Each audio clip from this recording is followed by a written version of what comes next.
ಬುದ್ಧಿವಂತ ಸಿನಿಮಾ ಶೈಲಿಯಲ್ಲಿ ಯುವತಿಯರನ್ನ ಮದುವೆಯಾಗಿ ವಂಚಿಸುವುದನ್ನೇ ಚಾಳಿಯನ್ನಾಗಿ ಮಾಡಿಕೊಂಡಿದ್ದ ಯುವಕನೋರ್ವ ಕೊನೆಗೂ ಕೂಡ ಪೊಲೀಸರ ಅತಿಥಿಯಾಗಿದ್ದಾನೆ.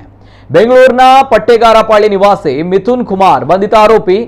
ಈತ ಹೆತ್ತವರಿಲ್ಲದೆ ಅನಾಥ ಯುವತಿಯರು ಬಡ ಹುಡುಗಿಯರನ್ನ ಪರಿಚಯ ಮಾಡಿಕೊಂಡು ಪ್ರೀತಿಯ ನಾಟಕವಾಡಿ ಮದುವೆಯಾಗ್ತಾ ಇದ್ದ. 6 ತಿಂಗಳು ಸಂಸಾರ ಮಾಡಿ ಅದಾದ ನಂತರ ದುಡ್ಡು ಒಡವೆ ದೋಚಿ ಪರಾರಿ ಆಗ್ತಾ ಇದ್ದ. ಈ ರೀತಿ ಹೆಣ್ಮಕ್ಕಳ ಬದುಕಿನಲ್ಲಿ ಆಟವಾಡುವುದೇ ಈತನ ಕಾಯಕವಾಗಿದ್ದು, ಈತನಿಗೆ ಮೋಸ ಹೋದ ಯುವತಿಯೋರ್ವಳು ಆತನ ವಿರುದ್ಧ ದೂರು ನೀಡಿದ್ದಾಳೆ. ದೂರಿನ ಆಧಾರದಲ್ಲಿ ಇದೀಗ ಪೊಲೀಸರು ಈತನನ್ನ ಬಂಧಿಸಿದ್ದಾರೆ.